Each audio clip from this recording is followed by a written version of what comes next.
So hello everyone, welcome you all again to a new topic, a new session to the Med classes by Med Mastermind. So here the topic which we will be going to start today, that is one of the most important topic, frequently asked topic, that is neoplasia.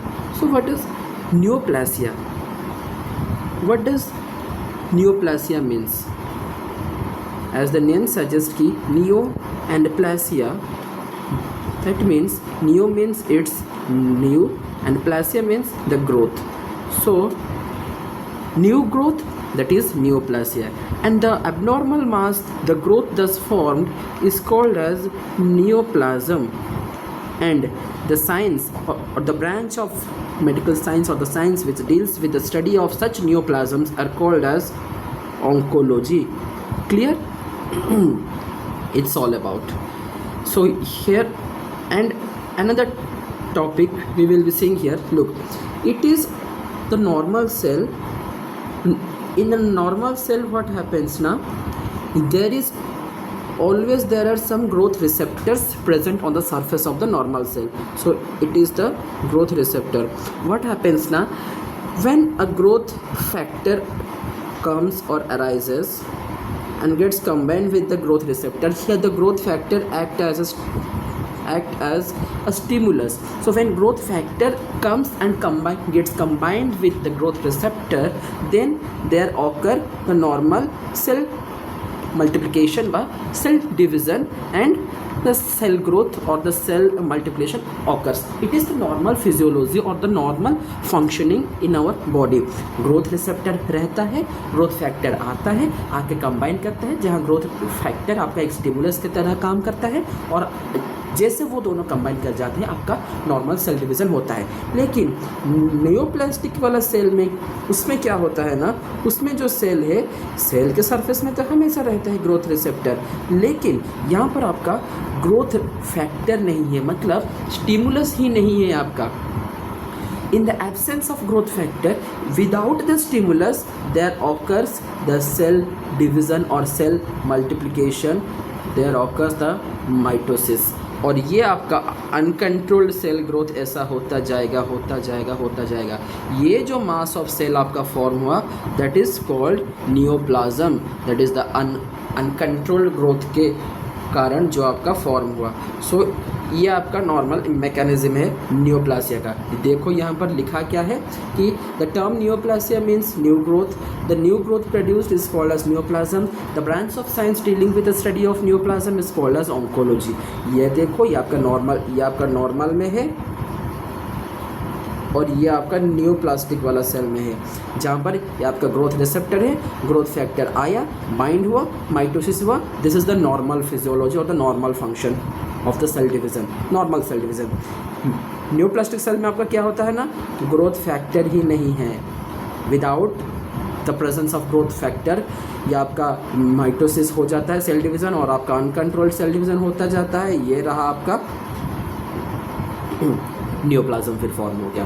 तो according to the Robbins, what definition ना, a neoplasm is an abnormal mass of tissue, the growth of which exceeds and is uncoordinated with that of the normal tissue and persists in the same excessive manner even after the cessation of the stimuli which evoke the change. ये cell division change मतलब यहाँ पर आपका cell division, जो stimulus आपका cell division कर रहा है या फिर कर रहा होता है, जिसका ये फंक्शन है, that is the growth factor, the stimulus, वही आपका सीज हो जाएगा. वो होगा ही नहीं, उसी के एब्सेंस में भी ये आपका डिवाइड होता चलेगा. अनकोऑर्डिनेटेड ग्रोथ ये आपका होता रहेगा, अनकोऑर्डिनेटेड, अनवांटेड ये आपका चलता रहेगा. ठीक है. So next moving to the component that is the parenchyma and the supportive stroma. इसमें क्या होता है ना, parenchyma they are the main cells. हाँ, ये देखो, पैरेन्काइमा जो है ना, ये देखो, they are the neoplastic cells. ये जो गुलाबी कलर में जितना है they are the parenchyma, white colour में जो है ये आपका स्ट्रोमा है. Stroma just form a supportive base और ए framework on which parenchymal tumour cells grow. But the parenchyma, they are generally comprised by proliferating tumor cells. They determines the nature and evolution of the tumour. एक term आपका होता है डिस्मोप्लाजिया। So what is the डिस्मोप्लाजिया ना, इसमें क्या होता है ना, ये जो पैरेन्काइमल सेल है ये अबंडेंट प्रोडक्शन करता है collagenous type of stroma. Collagenous fibre excess में अबंडेंट में प्रोड्यूस करता है which leads to excessive fibrosis, that is called desmoplasia. और ये हर तरह का ट्यूमरस कंडीशन में या कैंसरस कंडीशन में नहीं होता है, कुछ स्पेशल टाइप का कैंसरस कंडीशन में होता है, that is called as your serous carcinoma of the breast. ये एक तरह का आपका एग्जाम्पल है, इसको आपको याद रखना है। फिर हम चलते हैं नोमेनक्लेचर की तरफ। तो आपको जैसे पता है कि जो हमारा जो ट्यूमरस कंडीशन है दैट में बी बिनाइन, दैट में बी मैलिग्नेंट। बिनाइन में क्या होता है ना, बिनाइन में that ends with the suffix ओमा। ओके, तो ओमा लगा मतलब जहाँ पर भी आपको ओमा दिखेगा that is your benign tumour. जैसे फाइब्रोमा, कॉन्ड्रोमा, ओस्टियोमा। फाइब्रोमा आपका फाइब्रोब्लास्ट का ट्यूमर है, कॉन्ड्रोमा आपका कार्टिलेजिनस सेल्स का ट्यूमर है, ओस्टियोमा आपका ओस्टियोब्लास्ट का ट्यूमर है। एक दो कंडीशन है आपको। So there is a type of tumour that called adenoma and papilloma. So what now? Ade means glands. मतलब here it is the benign condition or the benign type of epithelial tumor arising from the glands or forming a glandular pattern. And the papilla means finger-like, means the benign tumor with finger-like projection. Done. Oma means benign. Adenoma is the benign epithelial tumor arising from glands or forming a glandular pattern, and papilloma is the benign tumor with finger-like projection. But there are some exceptions to this benign tumor condition. मतलब they are having the suffix oma, they are having the suffix oma, but they are not benign, they are malignant conditions. And you have to remember that 5 names: melanoma, seminoma, hepatoma, mesothelioma and the lymphoma. Okay, melanoma, seminoma, hepatoma, mesothelioma and lymphoma, they are having, these 5 are having the suffix oma. Look here, oma, but they are malignant condition. So it is the completion of the nomenclature of the benign condition. Next, moving to the malignant condition. In malignant condition, what happens now? The malignant tumor that may have the mesenchymal origin may have epithelial origin. If they are having the mesenchymal origin, the suffix will be sarcoma. If they are having epithelial origin, the suffix will be the carcinoma. The carcinoma is further divided into adenocarcinoma and squamous cell carcinoma. Acha, besides all these malignant, benign, there are some special type of tumorous condition. So let's see them. First is the mixed type of tumor. मतलब name itself suggest कि इसमें कुछ मिलावट है.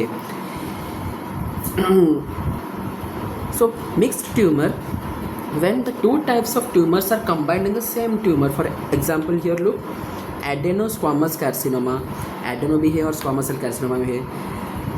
Carcinosarcoma, ये mesenchymal epithelial दोनों का origin से बना है. The second is the teratoma. देखो जनरली हमारा जो बॉडी का जो भी पार्ट्स है, जो भी ऑर्गन है या ऑर्गन सिस्टम है, वो किसी ना किसी एक जर्म लेयर से या फिर एक से ज़्यादा जर्म लेयर से बना हुआ है. कई ऐसे ऑर्गन्स भी है जो पूरे तीनों जर्म लेयर को मिलाकर बना है, एक्टोडर्म, मेसोडर्म और एंडोडर्म. तो इसका मतलब बॉडी का कहीं भी कुछ भी ट्यूमरस कंडीशन या न्यूप्लास्टिक कंडीशन होगा, मतलब कोई ना कोई एक या दो जर्म लेयर इन्वॉल्व रहेगा ही रहेगा. लेकिन in such type there exists such type of tumorous condition where there is the involvement of all the 3 germ cell layers, that is called the teratoma, जहाँ पर पूरा का पूरा तीनों के तीनों जर्म लेयर इन्वॉल्व रहते हैं. नेक्स्ट है आपका blastoma. It arises from the embryonal और द प्रिमिटिव सेल, और ये ज़्यादातर होता है कहाँ पर? ये ज़्यादातर इन्फेंट्स और बच्चों में पाया जाता है, चिल्ड्रन में under 5 years of age. Example आपका neuroblastoma, hepatoblastoma, retinoblastoma, nephroblastoma, pulmonary blastoma, ये सब रहता है. अच्छा, फिर हम 2 तरह का देखेंगे tumorous condition which are not actually they are not actually the tumorous condition. That is choristoma and hamartoma. ये कोरियोस्टोमा क्या है ना, ये आपका normally arranged tissue at abnormal और अ डिफरेंट एनाटोमिकल लोकेशन पर. लेकिन हामाटोमा क्या है, abnormally arranged tissue at a normal location. Choristoma क्या बोला, normally arranged tissue at abnormal anatomical site और डिफरेंट एनाटोमिकल साइट. जैसे आपका pancreatic tissue present in the small intestinal mucosa. But small intestine में पैनक्रियास का tissue है ना. Cell तो नॉर्मल है लेकिन साइट एबनॉर्मल है. लेकिन जो हामाटोमा में क्या है ना, एबनॉर्मल अरेंज्ड टिश्यू है. हाँ, ये एबनॉर्मल टिश्यूज़ है लेकिन ये नॉर्मल साइट पर पाया जाता है. जो साइट जैसे तुम्हारा लंग्स में तो तुम्हारा ये पाना तो ज़रूरी, ये तो नॉर्मल है कि कुछ ब्रोंकियल टिश्यू, लिम्फोइड टिश्यू ये मिलेगा, लेकिन ये एबनॉर्मल है. ये नॉर्मल टिश्यू नहीं है, ये एबनॉर्मल टिश्यूज़ है. कार्टिलेज, ब्लड वेसल लंग्स में पाया जाना. इसको थोड़ा और देखेंगे तो नहीं, इसमें हो जाएगा ना, normally cell abnormal site, abnormal cell normal site. यही है. ये सारा एग्जाम्पल्स है आपका, इसको ज़रा देख लेना. ये जो बिनाइन और मैलिग्नेंट का, ये जब मैं नोट्स प्रोवाइड करूँगा उसी में देख लेना, उसी में से पढ़ लेना. नोट्स में वीडियो अपलोड करने के बाद आपको नीचे डिस्क्रिप्शन में लिंक दे दूँगा टेलीग्राम चैनल का, उसी में से आप डाउनलोड कर लेना. So next moving to the characteristics of the tumor, the important topic, it may come as a question. First is the rate of growth, the first character. जो malignant condition होता है ना, malignant tumorous cell, they have increased mitotic rate and slower death rate. That means cell production exceeds the cell loss. Cell production exceeds the cell loss, and the rate of growth in the malignant tumorous condition is directly proportional to the degree of differentiation. जितना ज़्यादा differentiate ये होता चलेगा उतना ज़्यादा growth, ये rate of growth इसका increase होता जाएगा. Next is the clinical feature. Moving to the clinical feature of the benign tumor and the malignant tumor condition. In the tumor condition, they are generally slow growing that may remain asymptomatic in the condition like subcutaneous lipoma. They may produce serious symptoms, for example in the meningioma in the CNS. And in the malignant condition में क्या होता है ना, as compared to the benign tumor, malignant they are having rapidly growing. They may produce ulcer on the surface. They may invade locally into the deeper tissue. मतलब जहाँ पर form हुआ है वहाँ पर अल्सर फॉर्म कर सकते हैं, और जहाँ पर फॉर्म हुआ है वही अंदर की तरफ भी जा सकते हैं, या फिर जहाँ हुआ है वहाँ से दूसरे ऑर्गन तक भी जा सकते हैं. May spread to the distant side, मतलब metastasis. Along with this, they may form some associating features like weight loss, anorexia and anemia. And then moving to the gross feature of the benign and malignant. So gross feature, what happens now?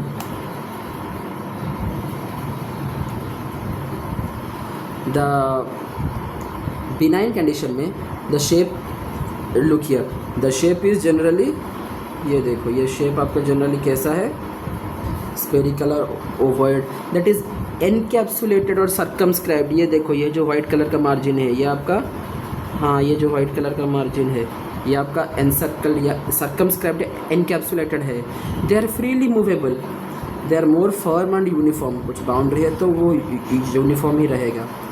Their surrounding tissue is compressed. समझ में आया? Surrounding tissue is compressed. But in the malignant condition what happens ना, all opposite. Irregular shape, यहाँ आप देख सकते हो irregular shape है, ठीक है ना. हाँ यहाँ आप आराम से देख सकते हो कि irregular shape है, poorly circumscribed, extend to the adjacent tissue. The sarcoma हो तो fish flesh type, carcinoma है तो form. Surrounding tissue is invaded. इसमें देखो क्या है ना, इसका तो बाउंड्री है, ये फर्म है और ये लिमिटेड है, इसका कोई बाउंड्री नहीं है, ये अपने आप मैलिग्नेंट ये स्प्रेड होता जाएगा होता जाएगा होता जाएगा. दूसरा क्या है मोर इम्पोर्टेंट, ये बिनाइन कंडीशन ना, ये क्या करता है ना, दूसरे जो एडजेसेंट जो टिश्यूज़ है ना उसको बस सब उसको कंप्रेस करता है, उसको कंप्रेस करके ये ग्रो करता है, और ये ज़्यादा ग्रो करता भी नहीं है, ये रहता है। लेकिन मैलिग्नेंट में क्या होता है ना, ये दूसरे टिश्यू को चीर फाड़ के ये अंदर घुसेड़ जाता है। हाँ, चीर फाड़ के अंदर घुसेड़ जाता है, ठीक है ना। हाँ तो ये इन्वेड करता है सराउंडिंग टिश्यू को, ये कंप्रेस करता है बिनाइन आपका, ठीक है। Next the microscopic feature. In the microscopic feature हम यहाँ पर देखेंगे कि द लैक ऑफ डिफरेंशिएशन और the presence of एनाप्लेसिया।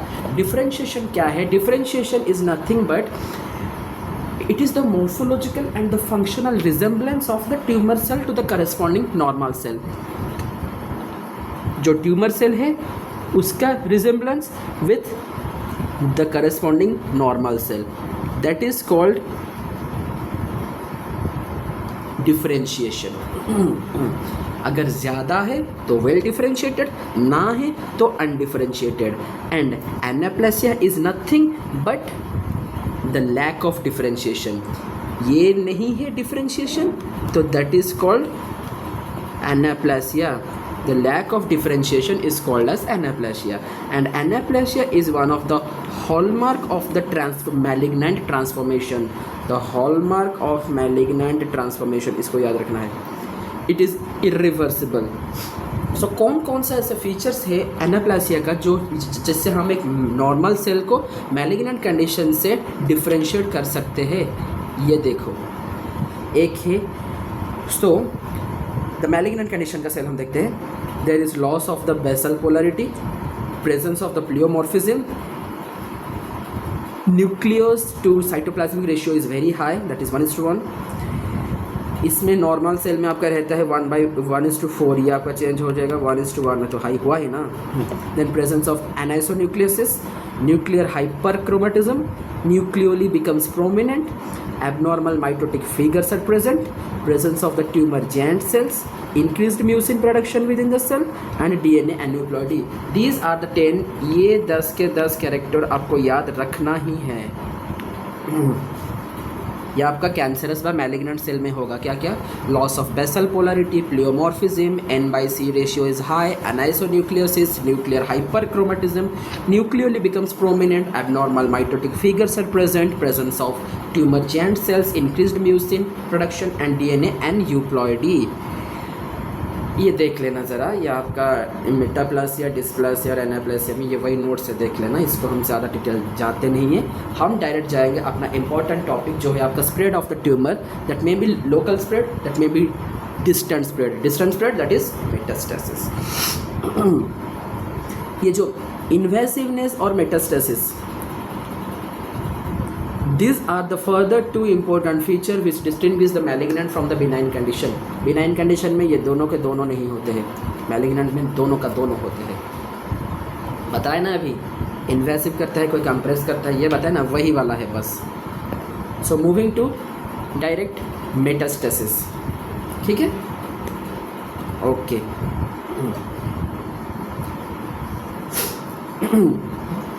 So metastasis is nothing but the spread of the tumour, क्या बोला?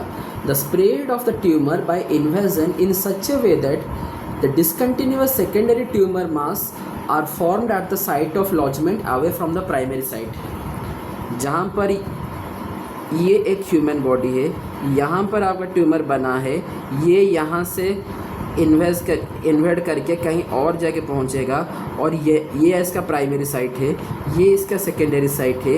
ये जहाँ पर जाके लॉज होगा, मतलब ये जहाँ पर जाके जमेगा, जहाँ पर ये जाके रुकेगा, लॉज होगा, ये वहीं पर फॉर्म होगा आपका ट्यूमर पर कैंसरस व malignant condition, that is called metastasis. ये डिस्टेंस स्प्रेड को कहा जाता है metastasis.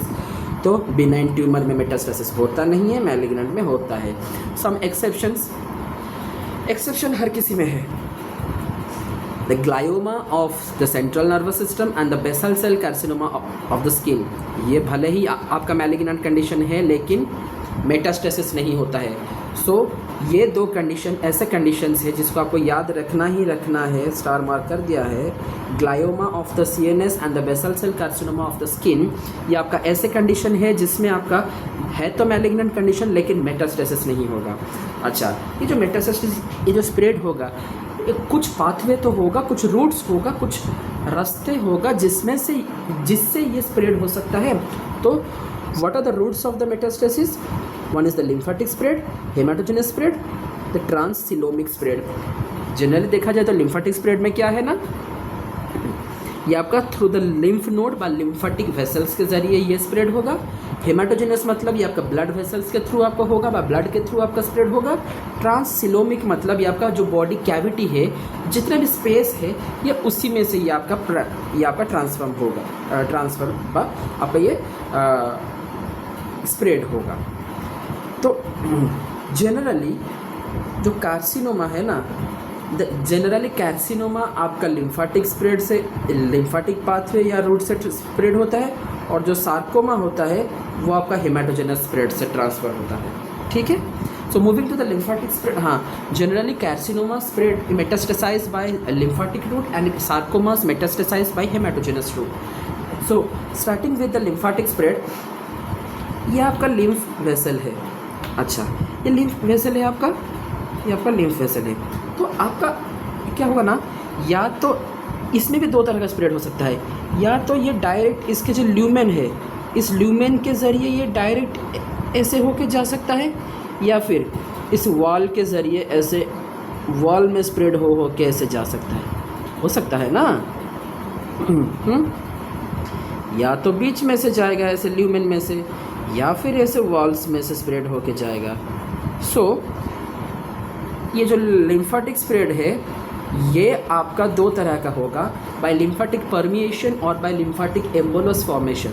Lymphatic permeation which occurs through the walls of the lymph node, इसको कहते हैं लिम्फेटिक परमिएशन, और through the lumen forming embolus, that is called as lymphatic emboli formation. ये ऐसे एम्बोली फॉर्म करके अंदर जाएगा। ठीक है, लिम्फेटिक परमिएशन या लिम्फेटिक एम्बोली। द पैटर्न्स, इसमें इसको थोड़ा डिटेल में देखेंगे। The pattern follows the natural route of, the pattern follows the natural route of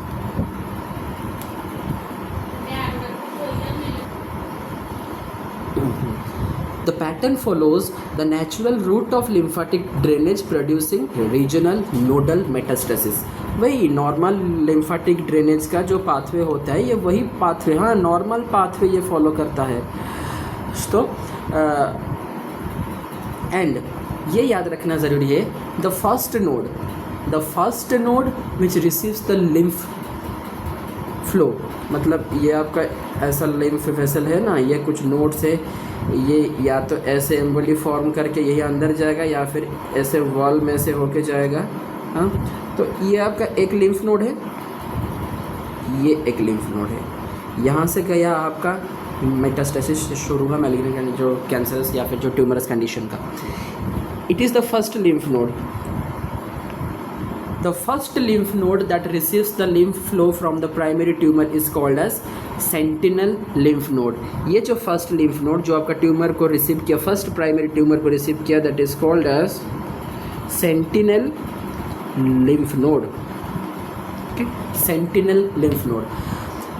its useful generally ये आपको देखने को मिलेगा ब्रेस्ट कैंसर, वल्बर कैंसर और मेलानोमा मतलब स्किन कैंसर में। अच्छा, कुछ अलग से कुछ टर्म देखेंगे। स्किप मेटास्टेसिस क्या होता है ना, sometimes the local lymph nodes में be passed because of the venous lymphatic anastomosis. Venous lymphatic anastomosis के बदले ये वेनस के जरिए चला जाएगा और लिम्फ में जाएगा नहीं, तो लिम्फ नोड पास स्किप हो जाएगा, that is called skip metastasis. Retrograde metastasis में क्या होता है ना, रेट्रोग्रेड मेटास्टेसिस में आपका ये होता है कि कई बार ये होता है कि इन्हीं ट्यूमर सेल्स की वजह से आपका लिम्फेटिक में ऑब्स्ट्रक्शन क्रिएट हो जाता है, जिसके चलते आपका लिम्फ फ्लो में डिस्टर्बेंस होता है और आगे ट्यूमर बढ़ता नहीं है। तो ट्यूमर यहाँ पर क्या करता है ना, लिम्फ जिस डायरेक्शन में फ्लो होता है उसके अपोजिट डायरेक्शन में फ्लो हो आपका स्प्रेड होगा the tumour cells, that is called मतलब opposite. So retrograde metastasis. In the lymph node the tumour cell lodge first, ये फर्स्ट लॉज कहाँ पर होगा? इन द सबस्कैपुलर साइनस में। अच्छा, next the nodal metastasis to the supraclavicular lymph node. Abdominal, हाँ abdominal organ में से ये जब सुप्राक्लाविकुलर लिम्फ नोड तक जाएगा मेटास्टेसिस होके, that is called Virchow's lymph node, Virchow's lymph node. Next moving to the haematogenous route. Okay, haematogenous route में क्या होता है ना, so the common sites are liver, lungs, brain, bone, kidney, adrenal. Here you will see, हाँ इसमें आप क्या देखोगे ना, मैं आपको बताता हूँ। इसमें आपको देखने को मिलेगा एक तरह का थियोरी, सीड सॉइल थ्योरी। ये जो हेमाटोजेनस रूट में, इसमें आपको देखने को मिलेगा सीड सॉइल थ्योरी। मतलब कोई एक तो बना है सीड, कोई एक तो बना है सॉइल, कोई सॉइल बन के सीड को ग्रोथ करने के लिए एनवायरनमेंट प्रोवाइड करता है, यही तो है। तो ये जो ऑर्गन है ना, liver, lungs, brain, bone, kidney, adrenal, they form the soil for the formation of the cancerous condition and for the spread, hence the seed soil theory. अच्छा, in the hematogenous route generally the veins are more involved as compared to the arteries. क्या बोला? The veins are more involved as compared to the arteries because veins में इनको spread होने में, flow होने में ज़्यादा आसानी होता है। इसीलिए होता है क्योंकि veins are comparatively more thinner as compare to the arteries. Okay, और इसमें भी आपका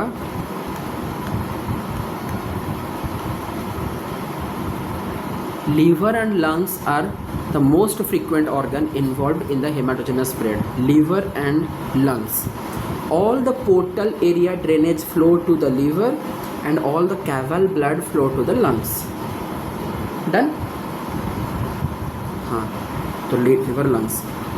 Arterial spread होता है arterial spread in the condition like the pulmonary capillary bed, pulmonary AV shunt और pulmonary metastasis giving to adult. और retrograde spread इसमें भी होते हैं अगर कुछ ऑब्स्ट्रक्शन वगैरह हो जाए। एग्जांपल है आपका vertebral metastasis in cancer of thyroid and prostate. अच्छा, इसका मैकेनिज्म जरा देखते हैं। 8 तरह का मैकेनिज्म इसमें हम देखेंगे, ठीक है? तो उसमें क्या मैकेनिज्म हो सकता है, यही मिटा के यही देखते हैं।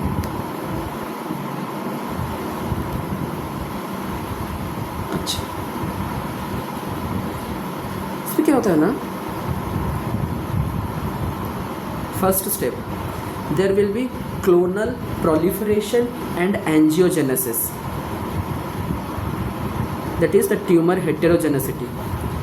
Next there will be, अच्छा after the completion of this video, ठीक है ना, ये वीडियो कंप्लीट होने के बाद मैं एक सेपरेट वीडियो डालूंगा just upon the haematogenous spread of the malignant condition, ठीक है? ये हेमाटोजेनस स्प्रेड के ऊपर मैं एक अलग सा वीडियो बना के डालूंगा, उसमें आपको डिटेल में समझाऊंगा। अभी बस ये 8 स्टेप आप देख लो, उसमें मैं डिटेल में समझाऊंगा आपको जो हेमाटोजेनस स्प्रेड, उसके एक सेपरेट वीडियो में डालने वाला हूँ। इसके बाद सेकंड पार्ट आने से पहले और इसी फर्स्ट वीडियो के बाद। So the first step is the clonal proliferation and angiogenesis, next the tumour cell loosening, next the tumour cell extra cellular matrix interaction, next क्या है आपका the degradation of ECM by some enzymes like collagenase and gelatinase, next the entry of the tumor cell into the capillary lumen, 6th step है आपका the thrombus formation, next the extravasation of the tumor cell and the survival and growth of the metastatic deposit. इसका complete separate video में डालूंगा, just only वो video होगा आपका हेमाटोजेनस root के ऊपर। कुछ जेनेटिक रेगुलेटर्स है, फिर आपका थ्रू द ट्रांससेल्युलर मतलब वो आपका बॉडी कैविटी के ज़रिए कहीं जाएगा। अच्छा, फिर हम इसी वीडियो को यहीं पे स्टॉप करते हैं। जो इसका जो सेकेंड पार्ट आएगा वो आपका जेनेटिक रेगुलेटर से शुरू होगा. So that will contain your genetic regulator, the genes that oncogenes वगैरह सब होगा, और उसमें आपका कार्सिनोजेन और कार्सिनोजेनेसिस होगा. डन. यहाँ हम इसी स्प्रेड ऑफ ट्यूमर के साथ इसी वीडियो का हम एंड करते हैं. अगले वीडियो के लिए बनाए रहना हमारे चैनल के साथ. एंड अगर यह वीडियो आपका अच्छा लगा, सही लगा, कुछ प्रोडक्टिव हुआ, तो please do like, share and subscribe to our channel, और कमेंट में ज़रूर बताना कि वीडियो कैसा लगा है. जस्ट वेट करना अगले वीडियो के लिए.